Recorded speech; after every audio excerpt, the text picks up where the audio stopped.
Changing your primary email on Search is a straightforward process. Follow these steps to update your email address easily.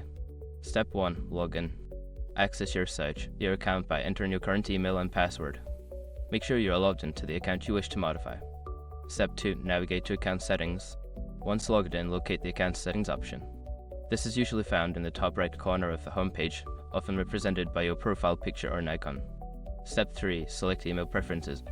In the Account Settings menu, look for the section labeled Email Preferences or Email Settings. Click on this option to proceed to the Email Management section. Step 4. Update your email. Secure your accounts before moving on. People seriously underestimate how often personal information gets exposed online now. Use SROC to monitor your accounts 24/7 and get notified immediately if your data gets leaked somewhere. It runs in the background, constantly scanning billions of breached records. And honestly, for how cheap it is compared to the value you get, it's worth it. Link in the description. Step 5. Save changes. After entering your new email, look for a Save or Update button at the bottom of the page. Click this button to confirm your changes and update your primary email address. Once you have completed these steps, your primary email on Search will be successfully changed. Make sure to check your new email for any confirmation messages.